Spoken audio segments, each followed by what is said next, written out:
In 2024, Russia faced some of its heaviest battlefield losses since the war began. Entire units were shattered. Equipment once seen as symbols of strength was left smoking in the mud. Drone footage captured failed assaults, destroyed vehicles, and retreating forces under fire. What had once been a powerful advance now looked like chaos. But this wasn't just bad luck.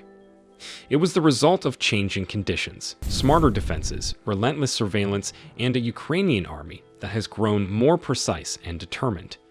Russia's tactics, once built on heavy armor and overwhelming force, are now struggling to adapt.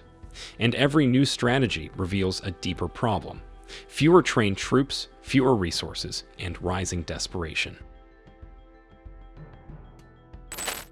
The losses suffered by Russian forces, as reported by the BBC on May 11, 2025, indicate that the year 2024 was the deadliest for Russian troops since the beginning of the full-scale war in Ukraine, with at least 45,287 soldiers killed. This number is nearly 3 times higher than in the first year of the invasion and significantly exceeds the losses in 2023, during which the longest and deadliest battle of the war took place in Bakhmut. In the early stages of the war, casualties occurred in waves during battles for key locations. However, in 2024, the death toll increased steadily month by month as the front lines slowly advanced. This allows analysts to estimate that Russia lost at least 27 lives for every square kilometer of Ukrainian territory captured. This claim is further supported by reports from the BBC Russian service, in collaboration with independent media outlet Mediazona and a team of volunteers, who have compiled open-source data from Russian cemeteries, military memorials, and death notices. So far, they have identified the names of 106,745 Russian soldiers killed during the large-scale invasion of Ukraine. The actual number is clearly much higher. Military experts estimate that the recorded deaths may represent only 45% to 65% of total fatalities, which suggests the real death toll may range between 164,223 and 237,211 soldiers.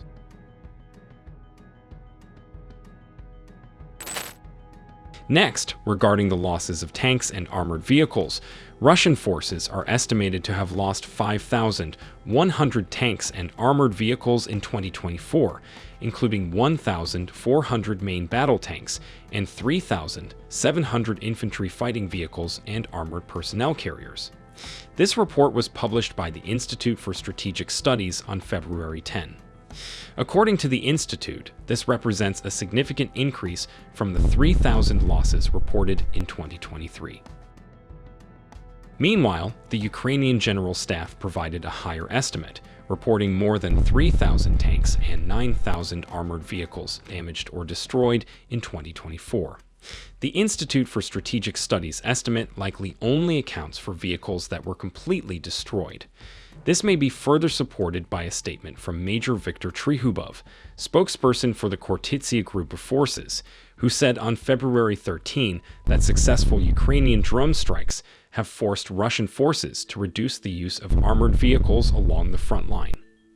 Trihubov added that Russian forces are facing ammunition supply issues in some areas following Ukrainian strikes on ammunition depots.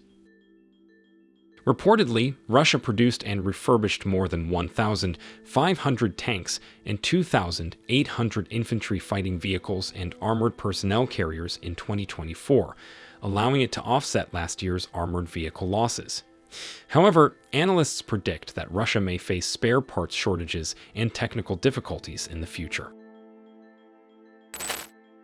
In addition to the losses of tanks and armored vehicles, Russian artillery also suffered significant setbacks in 2024. According to the Ukrainian Ministry of Defense, Russia's largest monthly artillery losses during the war were recorded in July 2024, reaching 1,520 units. However, by December 2024, Russian artillery losses had dropped to 609 units, a relatively low figure compared to earlier in the year. Overall, Russia lost a staggering 13,050 artillery units throughout 2024, which marks an all-time high since the start of the full-scale invasion of Ukraine.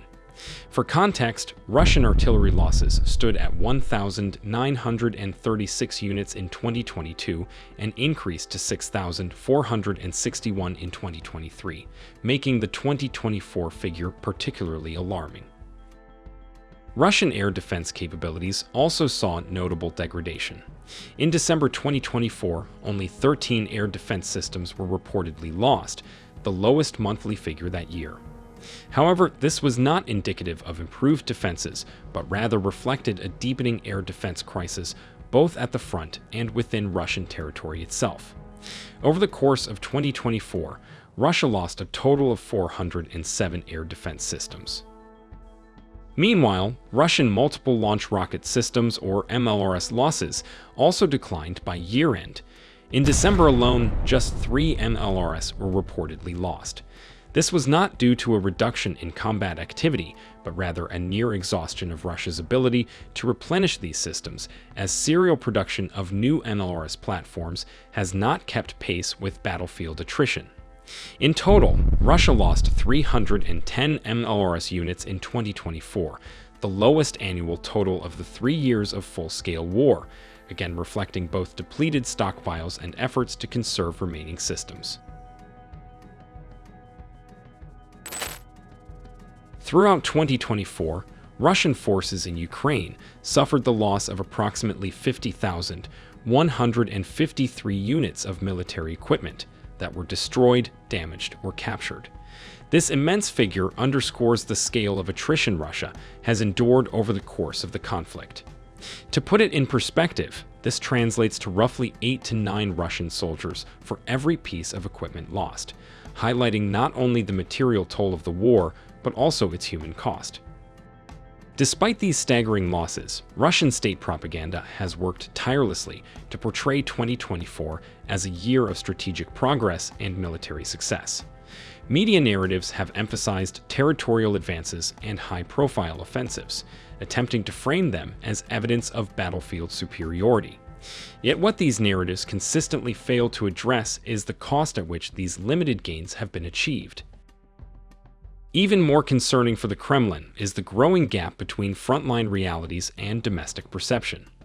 While the Russian public is shown maps with newly liberated areas, they are seldom told about the hundreds of tanks, thousands of vehicles, and dozens of air defense systems lost in the process.